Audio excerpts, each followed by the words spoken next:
bonsoir. Bonsoir. Alors je vais enchaîner directement parce qu'il y a déjà eu Beaucoup de choses de dites. Effectivement, Bruno Doucet, artiste polymorphe. Et j'ai envie de vous poser d'abord, de te poser, pardon, de te poser une question. Voilà, de venir ici à Nice.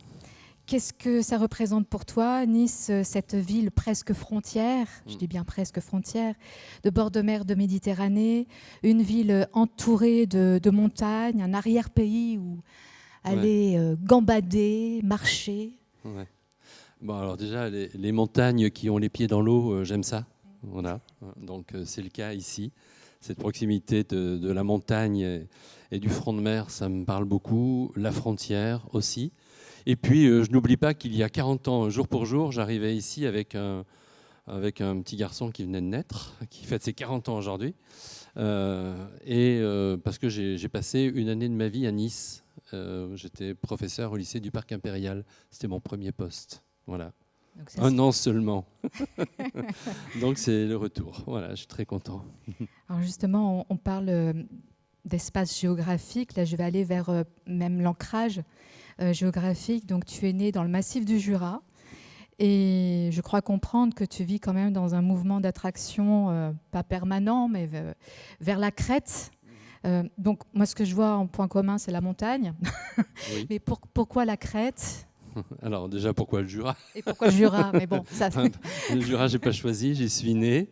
Et la crête, c'est un peu pareil, en fait. J'ai l'impression d'être né à cette terre que j'ai découverte il y a une petite quinzaine d'années, en partant en vacances. J'y suis resté 10 jours. Et en fait, au bout de 10 jours, je ne voulais plus rentrer. Alors j'ai fait ce qu'il fallait, quoi. J'ai acheté une petite maison dans la montagne crétoise et j'y passe la moitié de mon temps. Le Jura, la Crète, c'est un peu la même chose. Ce sont des territoires, alors évidemment, ils ne se ressemblent pas.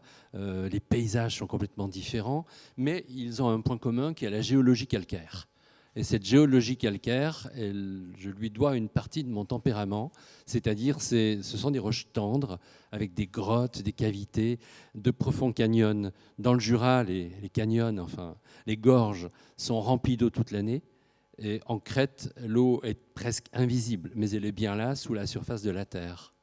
Donc c'est un relief karstique avec l'eau qui remonte régulièrement. Et puis la Crète, ce sont des montagnes qui ont les pieds dans l'eau. C'est une île, évidemment, qui fait à peu près la taille de la superficie de la Corse, qui est beaucoup plus allongée, qui est le verrou sud-est de l'Europe, de la Méditerranée. J'étais il y a quelques jours encore dans la chaîne de montagnes qui se trouve vraiment, la chaîne des Astérousias, qui se trouve vraiment à l'extrême sud de la Crète. On est juste en face de la Libye, à moins de 300 km des côtes libyennes. Quand le vent souffle d'Afrique, on prend du sable plein la figure. On n'en est vraiment pas loin. Et voilà. Et donc, ces paysages me plaisent énormément. C'est 4 massifs de plus de 2000 mètres d'altitude. C'est spectaculaire. Toute l'épine dorsale de la Crète est une chaîne ou plusieurs chaînes de montagnes, donc en altitude. Et parfois, vous avez, là où j'habite, il y a moins de 30 km à vol d'oiseau entre le nord et le sud. Mais pour passer d'un côté à de l'autre, il faut franchir des montagnes à plus de 2000 mètres d'altitude. Donc avec tout ce que tu décris déjà, on sent déjà que les éléments naturels sont, on va dire, sont des éléments qui t'inspirent, sont source d'inspiration. Et je vais en venir assez rapidement à comment est née l'écriture. Alors Sabine, qu'est-ce qui a déclenché? Tu poses la question la plus intime qui soit, parce que oui. Qu'est-ce qui fait qu'à un moment donné, écrire devient presque plus important que vivre? Parce que c'est ça quand même. Alors pour moi, c'est lié à l'enfance. Je vais raconter 2 faits qui sont distants d'1 année ou de 2 années, mais qui sont profondément liés entre eux, ce que je n'ai compris que très tardivement. Le premier de ces faits, c'est que lorsque j'étais un petit garçon de 8 ans, 9 ans, j'avais un grand-père qui était en toute fin de vie et qui m'a transmis une sorte d'héritage familial secret, quelque chose qui était resté enfermé dans la grange jurassienne, cachée sous la paille depuis 1900, à savoir des photographies sur plaque de verre qui avaient été réalisées par un ancêtre. C'est mon arrière-grand-oncle, que je n'ai évidemment pas connu, né dans les années 1860, devenu par défaut militaire, responsable de la mission topographique de l'armée française en Algérie, tombant amoureux du désert, amoureux des peuples du désert, pour simplifier, on va dire des Touaregs, remplaçant très vite son fusil par un appareil photographique, tué à l'âge de 33 ans par on ne sait qui, et mon grand-père qui, un jour, me sort des boîtes, comme des petits cercueils, ça ressemblait aux cercueils que l'on voit dans Tintin qui flottent sur l'eau. À l'intérieur de ces boîtes, il y avait 12 photographies sur plaque de verre, des vues stéréoscopiques qu'on regardait dans un appareil binoculaire. 500 photographies, je ne sais pas si vous imaginez, pour un enfant qui ne connaît même pas la télévision, ce que ça pouvait représenter. Donc on voyait en relief des paysages du désert.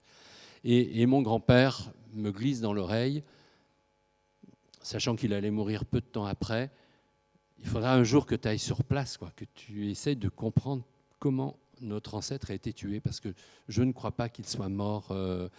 Je me demande s'il n'a pas été tué par l'armée française elle-même. Voilà. Bon, c'est une parole incroyable de glisser ça dans l'oreille d'un enfant de 8 ans qui ne comprend rien du tout, mais qui va tout au long de sa vie déplier comme un origami ces paroles-là. Et donc assez vite, je vais partir vers le désert, je vais écrire sur le désert. On parlera des glaciers, c'est un peu le même sujet. Et je vais partir sur les traces de cet ancêtre. Et puis mon grand-père disparaît quelques mois plus tard, un an plus tard, et la sérénité de ma vie d'enfant va être mise à mal par plusieurs décès dans la famille, successivement. Et je perds pied, j'ai 10 ans, je perds pied, ça se passe mal. Mes parents m'emmènent voir une psychologue, et cette psychologue me dit très vite « Mais toi, tu es un petit mec qui doit toujours avoir un carnet dans la poche. » Alors là, je réponds à ta question. Comment est venue l'écriture? Alors j'arrivais avec le carnet qui avait pris la forme de mes fesses, parce qu'il était dans la poche arrière de mon pantalon. Elle ne m'avait pas dit à quoi servirait le carnet. Et puis un jour, je suis arrivé au centre médico-psychopédagogique, et la porte était fermée. Il y avait un petit mot disant que Madame Sylvie Dubois n'assurera plus sa permanence, elle a été nommée ailleurs. Et là, le monde s'écroule. J'ai l'impression que l'immeuble me tombe sur la tête. Et le carnet, seul viatique devant cette absence, se retrouve dans ma main et vient s'y déposer mon premier poème. Voilà. Je ne l'ai jamais publié, mais je l'ai toujours dans la tête. J'avais 10 ans. J'en ai 65 aujourd'hui.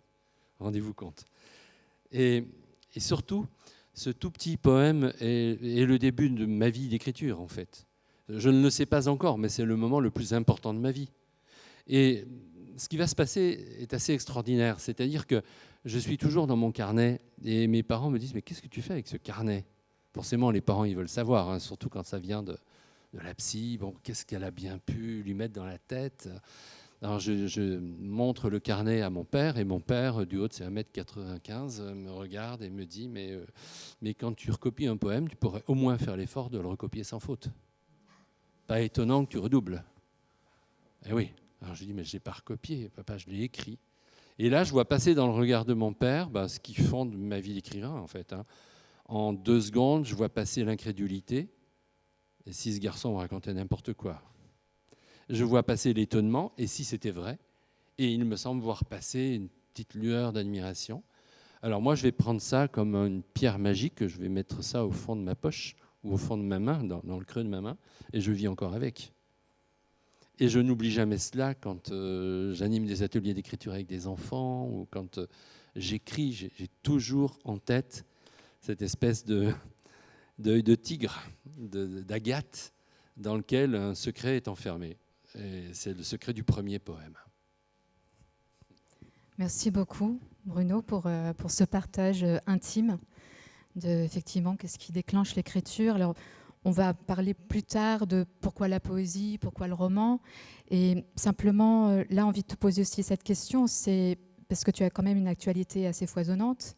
une maison d'édition avec X voix de poètes, poétesses publiées, et puis qui nécessite aussi le temps d'une rencontre, toi-même sur les routes pour tes propres écrits, porté aussi et puis par le désir de rencontrer, puisque c'est ça aussi qui nourrit aussi bien ton travail d'écrivain, poète que d'éditeur.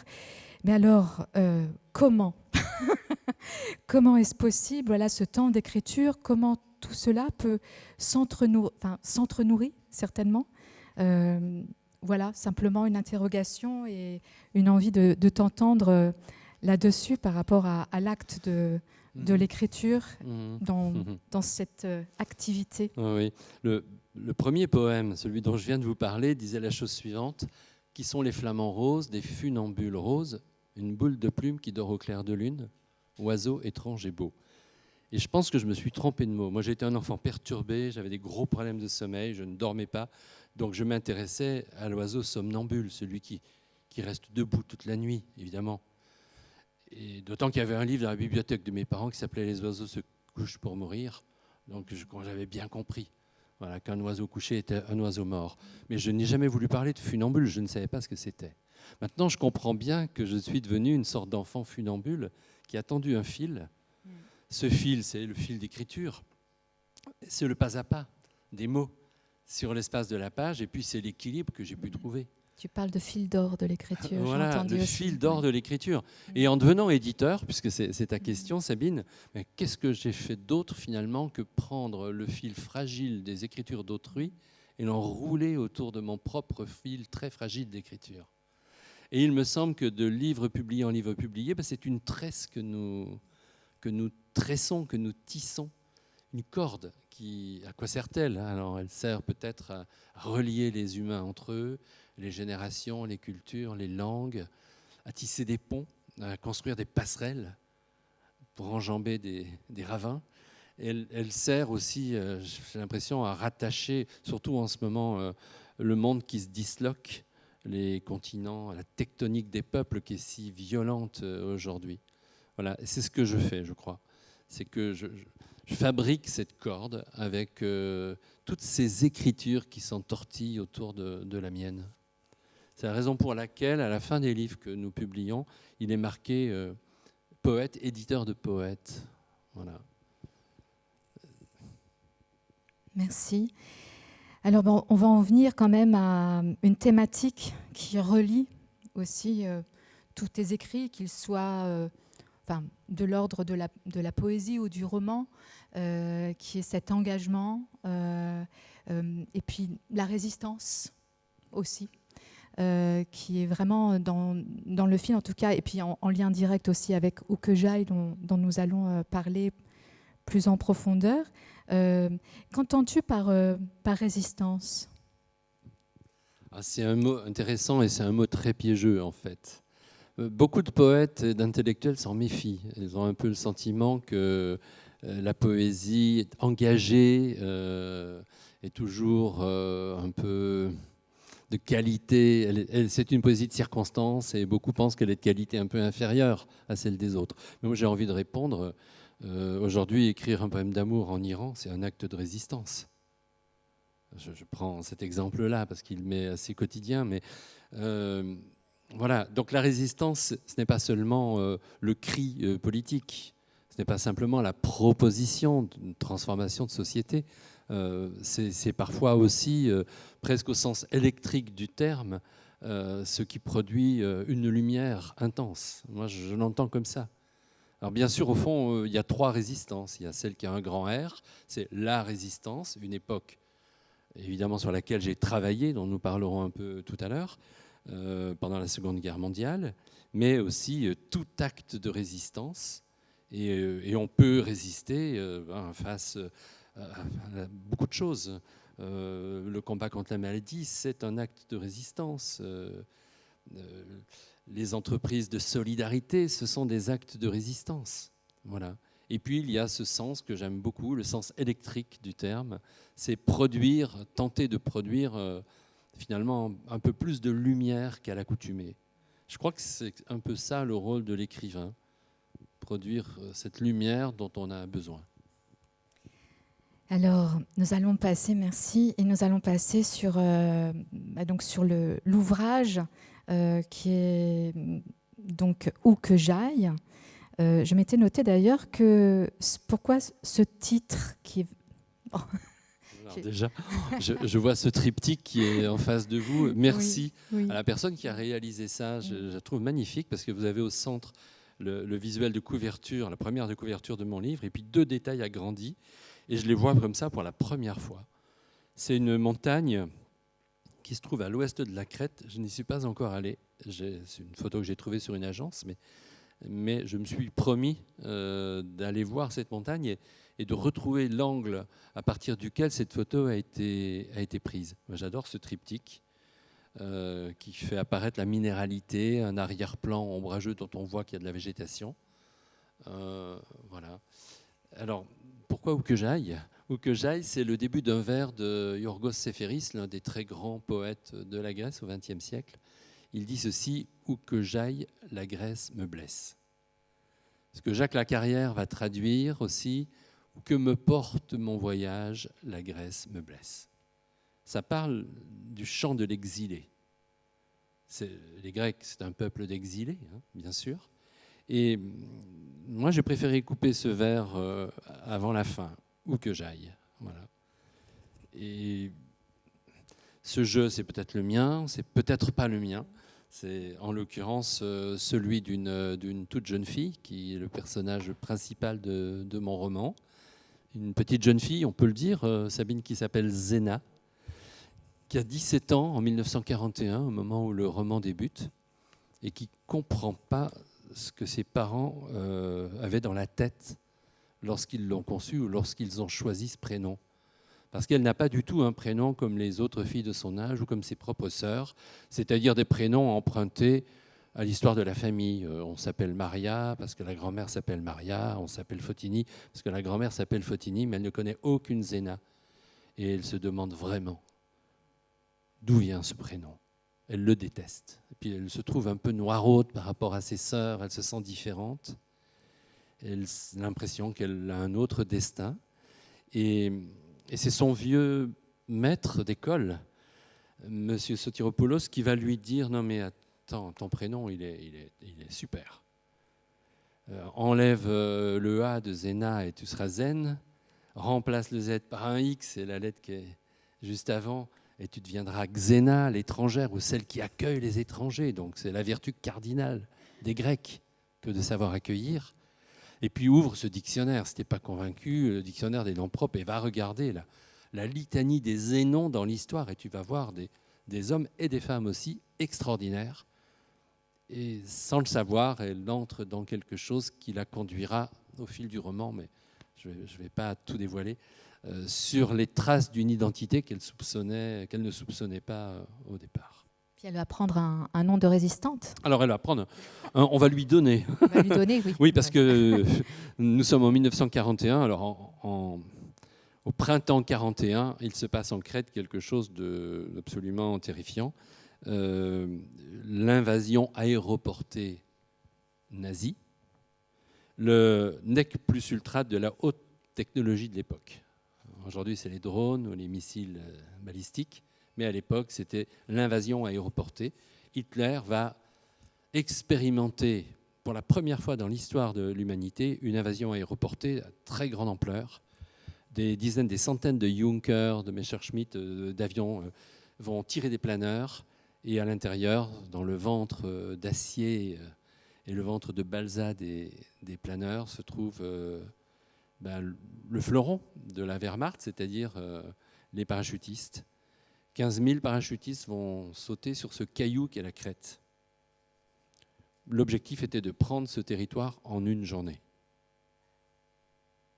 4 ans plus tard, les Allemands reculent et vont finir par partir devant la résistance incroyable que les Crétois vont livrer. Mais entre-temps, il y aura des dizaines, des centaines d'Oradour-sur-Glane, c'est-à-dire des villages incendiés. Ça, on ne le sait pas. On ne le sait pas bien en France. Mais voilà, des villages martyrs, il y en a eu beaucoup. Et ce que, au fond, l'Allemagne nazie va va inventer, va développer, va théoriser, c'est la vengeance exercée sur les populations civiles. Donc pour un officier allemand blessé ou tué, eh bien 15 ou 50 ou 100 paysans, adolescents, enfants, hommes, femmes, vieillards vont être assassinés. Voilà. Mais les Crétois vont résister. Ils vont résister avec le soutien des espions britanniques, néo-zélandais, australiens, une espèce d'armée hétéroclite qui est là, qui est assez intéressante. Voilà. Et ils vont finir par l'emporter d'une certaine manière. Et Zéna, elle se trouve là. Elle veut juste mener sa vie d'adolescente de 17 ans. Enfin, on ne dit pas adolescente à l'époque. Hein. Elle veut rentrer dans la vie adulte. Elle travaille pour essayer de devenir institutrice. Elle a quitté les hautes terres où elle vit pour aller dans une des grandes villes de la Crète, qui s'appellerait Timnon. Et elle est absolument terrorisée par l'invasion aéroportée. Complètement terrorisée. Elle fuit. Elle va se réfugier dans les montagnes, là où elle a l'habitude de vivre et d'aller. Et puis, peu à peu, elle va sentir qu'une femme nouvelle peut naître de la guerre, peut naître en elle aussi. Mais elle ne veut pas porter les armes. Alors elle va trouver sa voie, sans porter les armes, sans jamais avoir à tuer quelqu'un. Mais elle va entrer dans la résistance. Elle va devenir, on peut le dire, agente de liaison, parce qu'elle a des capacités physiques exceptionnelles. Elle court la montagne depuis toute petite. Et donc, elle va être capable de transmettre des messages. Un peu comme, vous savez, le faisait Philippides, le coureur de marathon dans l'Antiquité grecque, celui à qui on doit le nom même du marathon, qui transmet une information voilà, au moment de la lutte contre les Perses.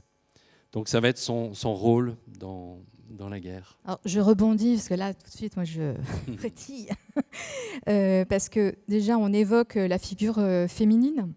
Et parce que bon, je recontextualise où que j'aille. C'est quand même aussi le troisième et dernier volet, en tout cas d'une trilogie, parue aussi aux éditions Emmanuel Colas pour Indomptable également. Et Ne pleure pas sur la Grèce, totalement indépendants les uns des autres et en même temps reliés. Oui. Voilà. Ouais. Mais donc, pour en revenir sur cette figure féminine, donc, à la lecture de ces ouvrages, il y a vraiment cette résistance au visage féminin. Et justement aussi ce terme de femme nouvelle ou nouvelle femme qu'on retrouve aussi en écho dans les autres ouvrages. Donc, j'avais vraiment cette question-là, voilà, cette résistance au visage féminin. Est-ce qu'il y a encore un autre appel derrière ça ? Alors pour moi, oui, c'est vraiment important de pouvoir se glisser dans d'autres identités que la sienne. Des fois, j'ai l'impression que mon identité est un peu comme certaines de mes chemises, quoi. Ça craque de tous les côtés. Les boutons de l'identité lâchent sous la pression. Et donc, je trouve formidable l'écriture qui permet de se glisser dans d'autres vies que la sienne, et en l'occurrence dans la vie d'une petite jeune fille crétoise, petite paysanne, mais qui a la vie devant elle et qui entre dans la vie avec un véritable idéal de justice, de solidarité, et que la guerre va, Pascal Albertini le disait tout à l'heure, transforme sa vie en destin. Et elle va vers son destin sans le savoir. Elle fait des choses simples, à sa portée. Elle essaie de trouver sa place dans cette chaîne de solidarité qui se met en place, mais en même temps, cela transforme sa vie en destin et cela l'amènera sur comme je le disais tout à l'heure, sur la voie d'une identité qu'elle ne soupçonnait pas. Donc elle va aller de révélation en révélation sur sa propre histoire. Justement, pour revenir sur ces personnages, ce qui est aussi assez frappant, c'est comment des personnages, des personnes vraies aussi s'immiscent dans le roman, ou viennent nourrir aussi cet imaginaire et tout ce qui se construit.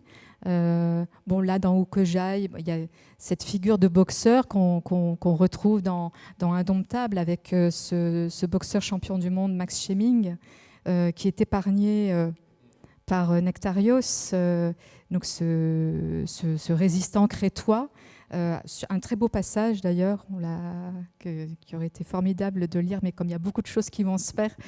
Voilà, mais, Alors Nectario, c'est né de mon imagination. Oui. C'est un berger crétois qui devient communiste et qui décide de s'engager pour son pays, mais qui à un moment donné va se retrouver confronté à l'ancien champion du monde de boxe, Max Schmeling, qui a été la star, l'idole du Troisième Reich, avant d'être complètement banni par Hitler. Donc il y a un secret là derrière, qui remonte à la nuit de cristal, en 1938. En gros, je peux peut-être le dire, c'est que Max Schmeling a sauvé des enfants juifs, tout allemand et un peu national-socialiste qu'il était, et Hitler ne va pas le lui pardonner, et il va l'envoyer se faire tuer en Crète. Sauf qu'il aura la vie sauve, il va être blessé le jour de l'invasion aéroportée, et en fait, il a la vie sauve. Moi, je l'ai imaginé, ça c'est une fiction, mais parce que Nectarios ne peut pas imaginer d'achever un homme à terre. Voilà. Et donc, la petite fille qui naîtra sans père à la fin du roman, Fotini, que l'on retrouve dans le roman suivant, et qui elle-même donnera naissance à une enfant qui s'appelle Mélina, qui, dans le roman Indomptable, 2 générations plus tard, se retrouve en Ukraine, eh bien, est habitée par une mémoire aveugle. Elle ne sait pas grand-chose de ses origines, mais pour les lecteurs ou les lectrices qui auront lu les 3 livres, peut-être y aura-t-il des éléments d'explication. C'est-à-dire que pourquoi Mélina, dans la guerre en Ukraine, a-t-elle une passion pour la boxe? Pourquoi a-t-elle une telle passion pour la course à pied? C'est un peu un mystère. Et en tout cas, ce mystère est levé quand on lit Où que j'aille, parce qu'on se rend compte qu'elle a ça dans le sang ou dans ses gènes, puisque ses grands-parents, lorsqu'ils étaient jeunes, eh bien, ont été habités par des passions liées à la résistance, mais qu'ils ont rencontré à la fois ces disciplines sportives et cette façon d'affronter la vie. C'est ça que je trouve vraiment passionnant, en tout cas. C'est pour ça que je tiens à préciser que c'est un ouvrage parmi une trilogie aussi, parce qu'il y a toute cette construction et vraiment ces ramifications entre personnages qui font dialoguer, et puis ces contextes historiques aussi forcément différents, et où la mémoire historique et mémoire cellulaire peut-être aussi vibrent ensemble. Oui, tout à fait. En écoutant tes propos, je me dis, mais c'est exactement ce que j'évoquais au départ avec cette géologie calcaire, en fait. Parce que le propre de la géologie calcaire, c'est le réseau hydrographique. Vous avez par exemple, dans le Haut-Jura, mais c'est le cas aussi dans l'arrière-pays niçois, vous avez des pertes dans les rivières qui alimentent par d'insondables voies souterraines les résurgences d'autres cours d'eau. C'est comme si la mémoire, comme ça, passait, comme le cours des ruisseaux, parfois invisibles sous la surface de la terre. Et il y a des choses qui passent de cette façon-là dans la mémoire. Tu parles de mémoire cellulaire, c'est très intéressant. Voilà. Et mes personnages, oui, je pense, sont habités par ce genre de choses. Ils n'en ont pas forcément conscience. Et en tout cas, moi, j'en avais conscience en écrivant cela. Voilà. Et alors, comme on revient sur les éléments naturels, je trouve que c'est une invitation tout aussi naturelle de glisser vers l'autre ouvrage, donc Glacier. Et puis, on va ensemble glisser doucement vers ces glaciers en écoutant un extrait du travail de Ludwig Berger.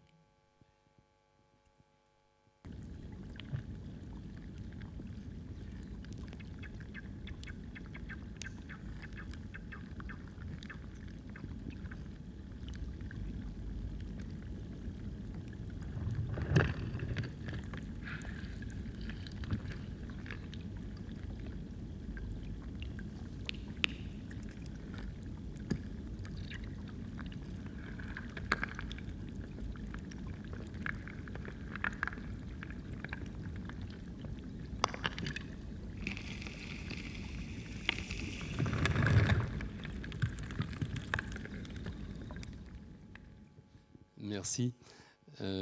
Si on creusait la montagne que vous avez vue tout à l'heure et que l'on arrive à descendre sous la surface de la Terre des micros. Des micros, des hydrophones, c'est exactement peut-être ce qu'on entendrait. Là, ce que fait l'artiste Ludwig Berger, ou Berger, qui est un musicien, c'est qu'il plonge ses hydrophones, donc ces petits micros, dans le ventre des glaciers. Là, c'est un glacier qui se trouve, je crois, en Autriche. Et il nous fait entendre, là, c'est la bande-son d'un de ses enregistrements. Donc, il nous fait entendre, en fait, le chant des glaces en train de fondre. Voilà, là, on le voit justement au travail, c'est incroyable. Alors, quelle profondeur? 40 mètres peut-être. Vous savez, vous avez des glaciers qui font une épaisseur incroyable. Et sous la surface de la glace, il y a des rivières, il y a des moulins, il y a parfois des cathédrales dans lesquelles l'eau ruisselle. Et donc, il fait entendre le chant des glaces en train de disparaître. Moi, ça m'a beaucoup fasciné, cela. Et ce que vous venez d'entendre, cette bande-son qui dure quelques minutes, qui est en accès libre sur Internet, m'a inspiré plusieurs poèmes et me donne encore à réfléchir. Donc, est-ce que c'est cela qui a été déclencheur d'écriture? En fait, j'avoue que je ne sais pas tellement. Non, ça, je l'ai découvert en cours de travail, mais je ne sais pas très bien comment commence mon rapport au glacier. Peut-être que c'est lorsque j'avais 15-16 ans que je faisais de la montagne dans les Alpes. J'ai fait le tour du Mont Blanc, puis ensuite je l'ai fait 15 ans, 20 ans plus tard, 3 ou 4 fois. Et à chaque fois, je me précipitais pour voir tel ou tel glacier. Et la gueule béante du froid était de plus en plus atrophiée. J'ai vu les glaciers se ratatiner. Et vous savez, si vous avez vu des images de la mer de glace, c'est complètement terrifiant. Aujourd'hui, la glace est de plus en plus loin. Autrefois, là où il y a l'arrivée du train et l'hôtel de Montanvert, eh bien, la glace arrivait là. Maintenant, il faut continuer sur des centaines de mètres. Il faut descendre plus de 300 mètres. Et d'année en année, on le sait très bien, les glaciologues posent des témoins, mais le glacier recule inexorablement. Dans les Pyrénées, il n'y a quasi plus de glaciers. Certains des glaciers que j'ai pu voir en Amérique latine ont disparu ou sont en train de disparaître. Le dernier glacier du Venezuela a rendu l'âme il y a 2 ans. On a tenté de le sauver en le recouvrant d'immenses bâches en plastique. Le glacier est mort sous les bâches et le plastique est resté. C'est une réalité. J'évoque aussi, on en reparlera peut-être tout à l'heure, la disparition d'un glacier en Islande. On n'imagine pas qu'en Islande, des glaciers puissent disparaître. Il y a un écrivain qui a à peu près mon âge, qui chaque année fait de lui une photo avec le nom du glacier sur une ardoise. Les dernières photos que j'ai pu voir, qui datent d'1 an, 1 an et demi, le montrent avec de l'eau jusque-là. Là où, il y a 10 ans, il était sur la glace bien dure. Aujourd'hui, il n'y a plus de glace. Il y a simplement un lac, voilà, et de l'eau qui peut-être de temps en temps gèle, mais qui dégèle au premier rayon de soleil. Donc, en fait, je me suis intéressé à ces glaciers parce que quelque chose se passe aujourd'hui. Les glaciers, c'est une présence, c'est la présence amont de toutes les autres présences sur la Terre. Ils étaient là bien avant nous. Oui, la mémoire. Oui, aussi. Voilà, ils étaient là bien avant l'arrivée de l'espèce humaine, mais aujourd'hui, alors on sait qu'ils ont connu des périodes de réchauffement, des périodes des ères glaciaires, etc. Mais aujourd'hui, se passe quelque chose de tout à fait exceptionnel, qui ne s'était jamais produit. Les glaciers de la planète, c'est-à-dire environ 274 000 glaciers, sont entrés dans le temps humain, dans la débâcle du temps humain. Alors on va écouter peut-être une voix qui nous dit cela.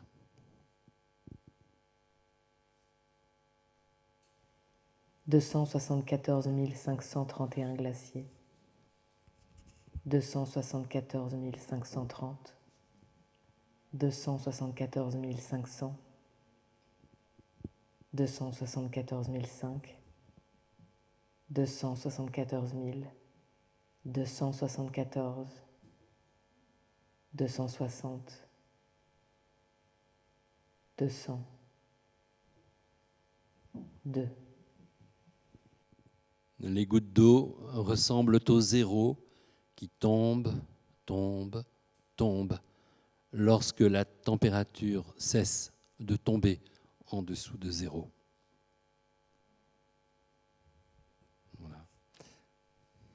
Là, on entend déjà clairement, enfin, que ce recueil, c'est faire entendre le chant de ces glaciers avant qu'ils ne disparaissent totalement, et le choix de la poésie, justement. Je crois que pour écrire ce livre, alors ce livre m'a beaucoup occupé au cours de l'année 2024-2025. J'avais commencé à écrire quelques poèmes et puis d'un seul coup, je ne sais pas pourquoi, est-ce que c'est l'actualité? Vous voyez par exemple à Bérarde, il y a un an, Blatten en Suisse, ce pan de montagne qui s'effondre sur un village qui n'existe plus aujourd'hui.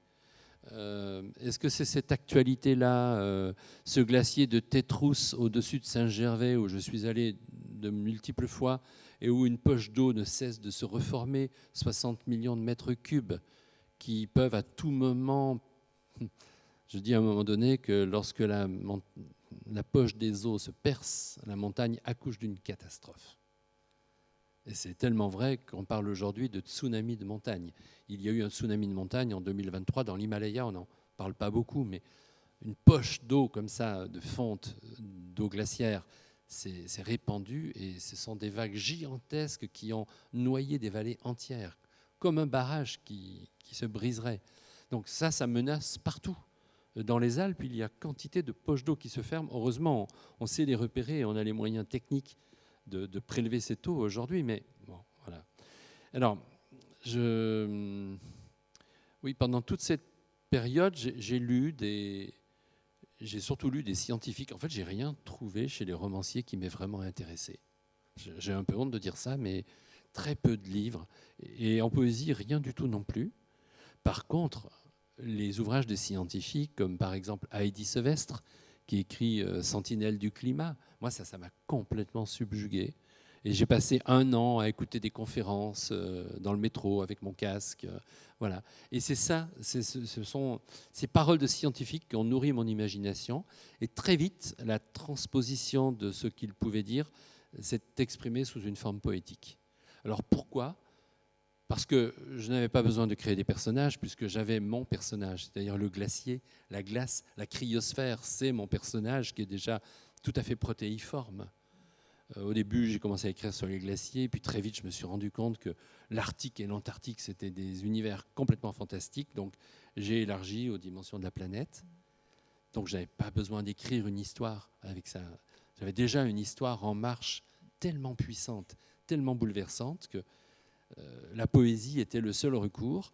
Et puis je crois aussi que le poème a quelque chose de très malléable, plastique, et que j'ai essayé de rendre compte de la plasticité de la glace par la plasticité du texte. C'est exactement cela qui est vraiment subjugant et qu'effectivement, avec l'écriture poétique, elle fait vraiment corps.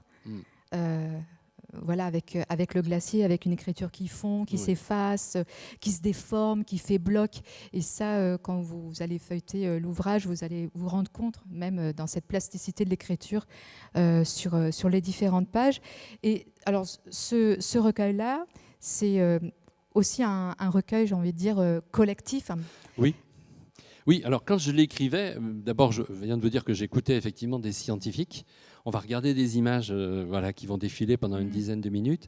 Et donc je l'ai écrit seul ce livre, mais je l'ai écrit avec d'autres en arrière-plan. Et avec l'intention que, sitôt le livre publié, des collectifs puissent se former autour du texte, que des gens puissent s'en emparer. Alors vous avez par exemple un collectif de jeunes artistes de Marseille. L'une d'elles, vous avez entendu sa voix il y a un instant. Là, c'est un photographe qui s'appelle Francis Joly, qui a photographié les glaciers d'Islande et qui m'a dit je vais te préparer une vidéo. Voilà. Et tu pourras la régler comme tu veux, 1 minute, 10 minutes. Et vous allez voir 10 minutes de photographie incroyable de ces glaciers d'Islande. Assez vite, vous allez vous demander si c'est de la photo ou si ce n'est pas de la peinture, de l'aquarelle. Enfin, c'est juste incroyable cette matière qu'il nous offre. Des musiciens aussi travaillent. Certains viennent de sortir un CD qui s'intitule Glacier, que vous pourrez trouver à la sortie si vous le souhaitez. Donc ce sont des gens qui ont travaillé à partir de mes poèmes. Ils ont plongé leurs hydrophones dans le ventre de mes poèmes. comme Ludwig Berger plonge ses hydrophones dans le ventre des glaciers, pour essayer d'en donner une espèce de transposition sonore, musicale, vocale aussi. Parce que finalement, derrière tout ça, il y a un mot que je n'ai pas encore prononcé, mais qui est le mot clé. C'est le mot langue. Le mot langue, la langue. C'est incroyable. On parle de la langue des glaciers pour désigner ce mouvement des glaciers qui descendent. La mer de glace, c'est une grande langue tirée dans la montagne. Mais le mot langue, évidemment, il a un autre sens, surtout pour un écrivain. Et je suis tombé sur 2 citations qui sont en exergue de mon livre, que je trouve absolument incroyables. Toutes les 2 parlent de la langue. Alors, l'une est de Ferdinand de Saussure, le grand linguiste. Saussure, le linguiste. Il dit que le temps altère toute chose. Il n'y a pas de raison pour que la langue échappe à cette loi universelle. Et l'autre Saussure, celui qui s'appelle Horace Bénédicte de Saussure, qui est le premier homme à avoir fait l'ascension du Mont Blanc, parle de la langue des glaciers. Il dit « On voit le beau glacier qui porte le nom du village d'Argentière descendre en zigzag comme une langue au fond de la vallée. » Donc je suis parti de cette idée-là et je me suis dit « Mais cette langue, en fait, elle est en train d'être coupée, elle est en train d'être arrachée. » Il y a des tas d'endroits dans le monde où il n'y a plus du tout de glaciers. Et quand ils ont disparu, que reste-t-il ? Il reste des moraines. Alors, par exemple, en Crète, il y en a partout. Quel mot, moraine ? La photo que vous avez vue tout à l'heure, c'est presque une moraine, c'est-à-dire un chaos rocheux, là où il y avait des glaciers. Quand le glacier disparaît, eh bien, il n'y a plus que débris de roches et rien ne pousse. Donc ça nous mène directement au désert. Voilà. Et donc j'ai voulu rendre compte de cela et je me suis dit, mais finalement, essayons de traduire cette langue. Que disent ces glaciers en train de mourir ? C'est un peu, au fond, le chant de celui qui meurt à l'aube, mais dont on enregistre la voix. Et puis, plus il est vivant, plus il meurt. C'est-à-dire que, oui, plus il est vivant, plus il meurt. Plus il chante, plus ses écoulements sont rapides et plus sa disparition est en cours. Sauf qu'autrefois, les glaciers rêvaient de partir, ils rêvaient de rester. Ils descendaient jusqu'à la mer en été, et puis en hiver, le froid les reconstituait. Aujourd'hui, c'est terminé. Imaginez que, par exemple, le glacier du Trian, qui se trouve sur le versant suisse du massif du Mont Blanc, on lui prélevait 30 tonnes de bonne glace par jour au 19e siècle. Après l'invention du chemin de fer, et quand on buvait le pastis sur la Canebière ou quand on prenait des rafraîchissements, y compris des sorbets à Nice, c'est parce qu'on avait amené dans des glacières par le train des glaces, des glaçons, des blocs de glace qui arrivaient directement du glacier du Trian. 30 tonnes par jour, je ne sais pas si vous vous représentez, c'est énorme, tout au long de l'année. Mais pendant l'hiver, le glacier se reconstituait. Aujourd'hui, allez le voir, vous verrez, c'est affreux. C'est une petite bête à l'agonie en train de mourir. Il a pris une couleur terreuse, ça ne peut rien avoir avec le blanc de la glace. Vous n'oseriez même pas prélever un morceau pour mettre dans votre gourde. Voilà, donc j'ai voulu rendre compte de cette glace. Un peu, regardez les photos de Francis Joly. On est parti de ces blancs, de ces verts très cristallins, et puis peu à peu, ça s'opacifie, ça se minéralise. C'est en 10 minutes, là, quelque chose qui raconte un peu l'histoire de la planète aujourd'hui. C'est de cela dont j'ai voulu rendre compte. En tout cas, ces glaciers sont terriblement vivants par l'écriture poétique aussi. Et voilà, ils prennent presque un visage humain au fur et à mesure de la lecture de ce recueil. Et jusqu'à arriver peut-être jusqu'à un temps, tu voudrais bien nous lire, prendre le temps de nous lire un extrait ? Alors, d'abord peut-être quelques courts poèmes et puis on terminera par un texte un petit peu plus long. En surface, la glace a des tournures de vieille bête. Sa peau se flétrit, ses mains se ratatinent.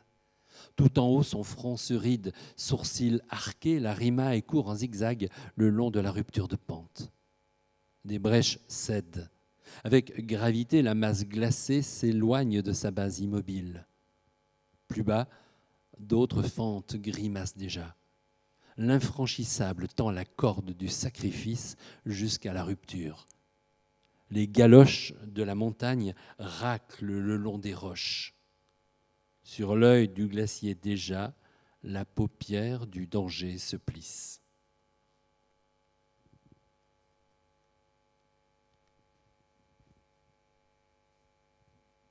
Un poème pour la Bérarde et pour un jeune écrivain qui s'appelle Simon Parcot, que j'aime beaucoup, qui vit dans cette région. Donc je parle de lui et je parle de ce lieu qu'il a un peu perdu le 21 juin 2024. Pour lui, le bord du monde est vertical. Il escalade les pentes, chante dans les alpages, respire l'air des sommets et trace de grands cercles dans l'espace pour s'accorder à la géométrie du monde. Sa tendresse est laine de brebis, sa vitalité saut de bouquetin, son regard pousse de mélèze un matin de printemps et la lave de ses pensées façonne le socle de la terre. Il vit avec les pierres, avec la neige, avec le vent, comme il le fait depuis 1000 ans.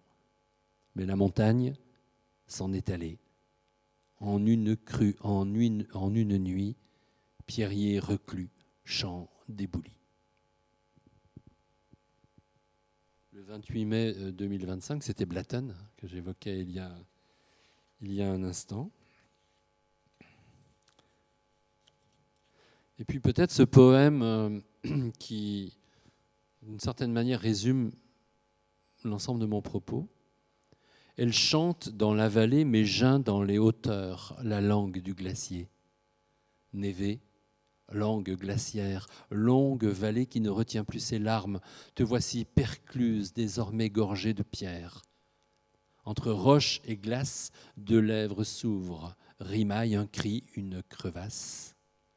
Les séracs ne savent plus où s'arrimer. Hier, le grand amas de glace avançait lentement dans le silence de l'hiver. Aujourd'hui, course folle des eaux vives, pâturage spongieux, insectes, batraciens, tout un monde naît de cette mort. Moraine. Qui meurt ici? De quelle haine? Merci. Une façon de raconter aussi une histoire humaine, je crois. J'ai envie de dire deux choses qui peuvent paraître un peu inconvenantes, qui n'ont aucun rapport entre elles. Mais la première, c'est que se passera-t-il quand, à la fin du XXIe siècle, les glaciers des Alpes auront disparu, si nous restons à 1,5 degré de réchauffement climatique? Les prévisions sont certaines. Il n'y aura plus de glaciers dans les Alpes. Il n'y en a déjà quasi plus dans les Pyrénées. Peut-être descendrons-nous en deçà d'1,5 degré, mais peut-être aussi risquons-nous de monter à 2 degrés de réchauffement. On n'en sait rien. Savez-vous, par exemple, qu'un mois après le début de la guerre en Iran, les satellites enregistraient déjà un changement de coloration des glaciers de l'Himalaya? C'est-à-dire les particules rejetées dans l'atmosphère, notamment après les bombardements des installations pétrolifères et gazières, avaient déjà recouvert les glaciers d'une mince pellicule, on va dire, de poussière, de cendres, etc. Et que ça transforme l'albédo de la glace, c'est-à-dire le pouvoir réfractant de la glace. Plus la glace devient sombre, plus elle se réchauffe. Plus elle est blanche, plus elle renvoie vers l'extérieur les rayons du soleil. Voilà. Donc ce sont toutes ces questions-là, merci pour le diaporama, toutes ces questions-là que j'ai voulu évoquer dans ce livre. Et je ne sais pas si on a le temps, Sabine, on a encore 5 minutes. Je vais terminer avec peut-être un poème qui est le dernier, qui était... Je l'avais en tête, je l'ai vraiment écrit à la fin, mais je l'avais en tête dès le départ, c'est-à-dire c'est un texte dans lequel les glaciers prennent la parole.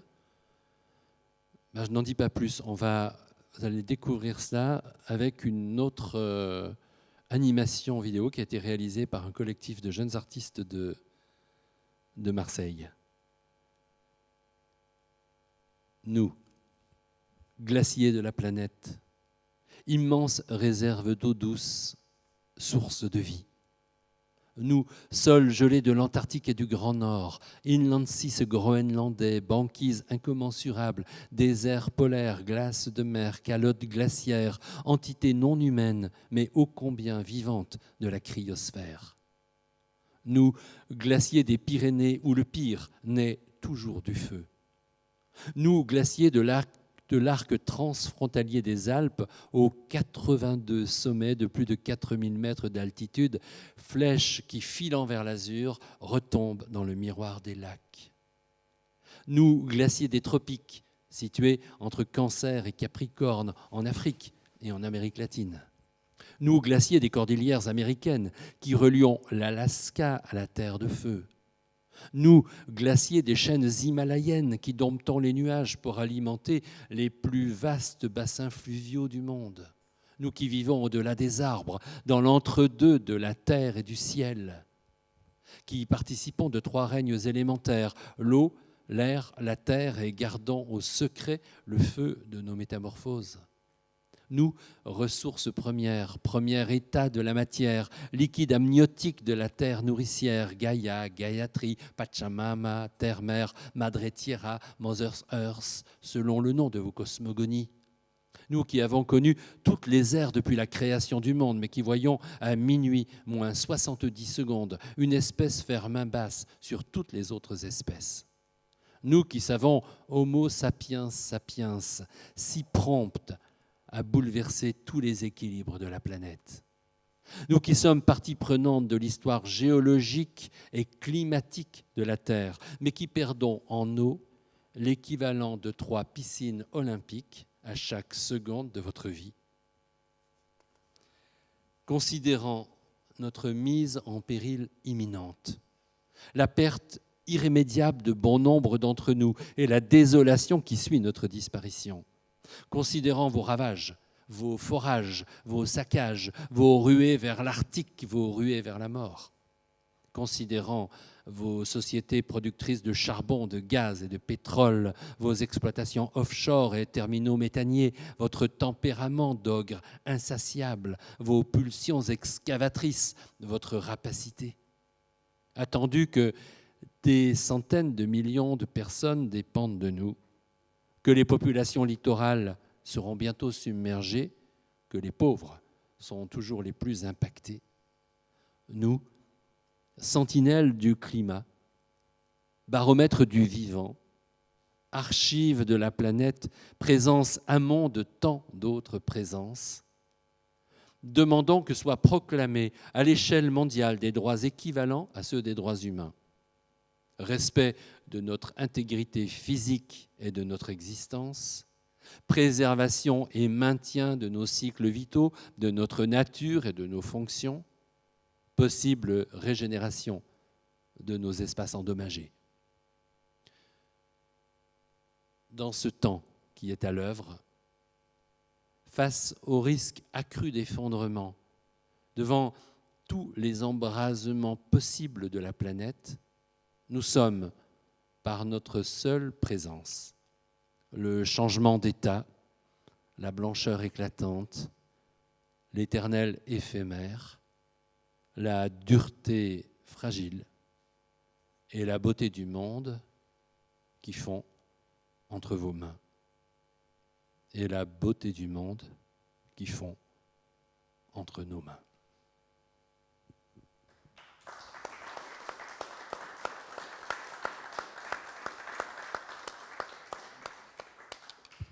Merci à vous. Merci à la jeune femme qui est allée chercher une grosse pierre dans l'île d'une rivière en Sicile, qui l'a ramenée en France, qui l'a gravée. Vous imaginez le temps qu'il faut pour graver la pierre?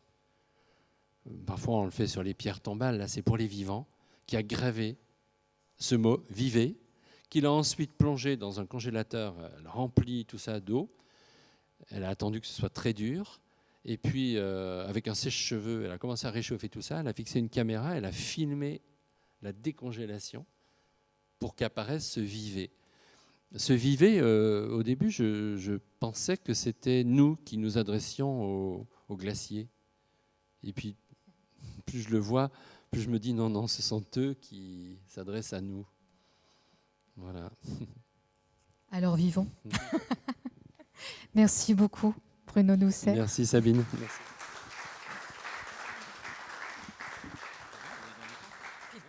Voilà, merci beaucoup pour cette rencontre et ce moment que nous avons passé ensemble. Je rappelle que Bruno Doucet participe à l'exposition Palimpseste qui est présentée à la bibliothèque Louis Nucérin jusqu'au 31 juillet 2026. C'est une exposition sous forme d'abécédaire.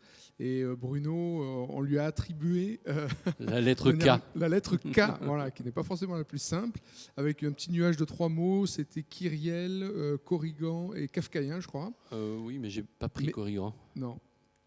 Voilà, donc si vous voulez découvrir son texte, qui s'appelle le K Semenko, ouais. Je le prononce bien, ouais. C'est à la bibliothèque Nucéra. Je peux dire un mot, Pascal, ouais, de sûr, Semenko. Moi, j'ai découvert Michael Semenko. Alors, il y a 2 K dans son nom. Il est né à Kibinsky, 2 K, entre Kiev et Kharkiv, en Ukraine.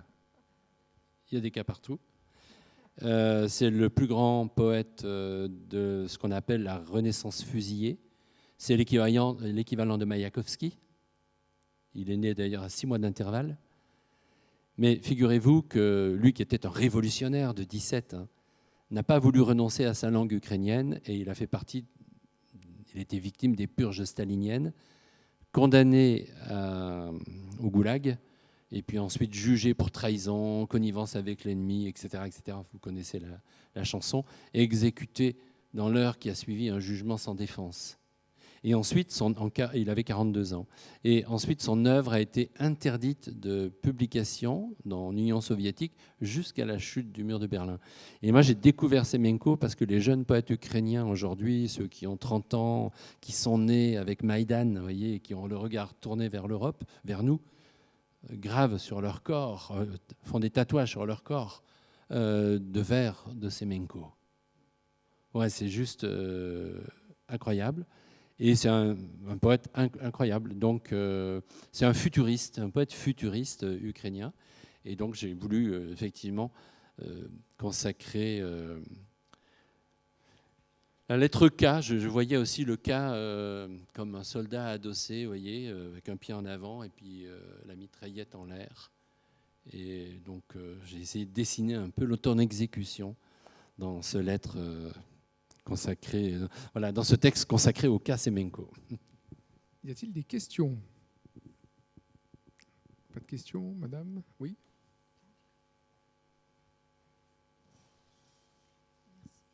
Bonsoir Bruno. Bonsoir Azadeh. Je suis ravie de voir que tu es toujours poète et poétique. Parce que ce n'est pas évident, les éditeurs, même de poésie, qui restent à garder leur part poétique. Voilà, c'était juste pour te dire ça. Merci. Merci. Moment passionnant. Merci beaucoup. Merci. C'est vrai que quand on est éditeur, il y a beaucoup de préoccupations comptables. Il faut avoir vraiment les pieds sur le sol parce que vous êtes toujours à 2 doigts de vous taire ou à 2 doigts de disparaître. C'est ça l'édition de poésie, c'est quand même une réalité extrêmement difficile, mais j'arrive à tenir cela à bout de bras parce que j'ai la tête dans les étoiles. Donc voilà. Peut-être une question, on parlait de Semenko et de la poésie et de résistance. Par ton travail d'éditeur, il y a aussi tous les poètes haïtiens qui sont dans cette optique-là. Est-ce que tu peux nous dire un mot peut-être de l'actualité là-dessus, ou peut-être de textes à venir ou... En direction des poètes haïtiens ? Oui, enfin, pour l'instant, j'ai pas tellement, mais j'ai publié beaucoup de poètes haïtiens. Par exemple, le poète qui vient d'avoir le prix Goncourt de la poésie, qui a bientôt 101 ans, René Depeste. Le livre a été réédité, mais j'ai rassemblé l'ensemble de son œuvre il y a plus de 20 ans maintenant. Et c'est ce livre qui vient d'avoir le Goncourt de la poésie, donc je suis vraiment content.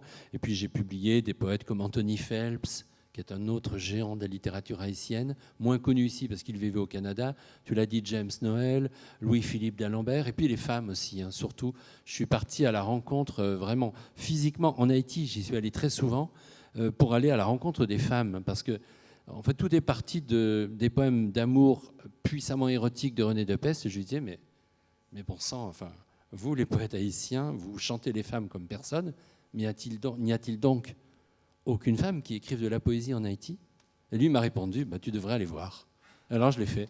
Je suis parti et je suis allé à la rencontre de ces voix de femmes et j'en ai publié un livre qui s'appelle Terre de femmes, qui est la première anthologie de ma maison d'édition en 2010, qui rassemble 60 voix de femmes. C'est un gros livre. Et mes copains romanciers haïtiens, comme Dany Laferrière ou d'autres, me disaient « Ouais, ça c'est malin parce que tu commences ta maison d'édition avec un livre qui va faire 20 pages, quoi, parce que franchement, il n'y a pas beaucoup de femmes qui écrivent de la poésie. » Donc j'ai fait un livre de 350 pages. Et puis mes copains éditeurs me disaient « C'est vraiment militant. Mais alors, un conseil, profite des avantages des tirages numériques pour faire des tirages à la demande. Tu vois, t'en imprimes 30 exemplaires, et puis si tu les vends, t'en refais 30. Voilà. Et j'ai fait un tirage d'emblée, donc un livre de plus de 300 pages, 350 pages, tiré à 2000 exemplaires. On l'a réimprimé dans l'année, ce livre-là. Voilà. Y a-t-il d'autres questions ? Eh bien, je vous propose de passer à la séance de dédicace juste à l'extérieur de la salle. Merci.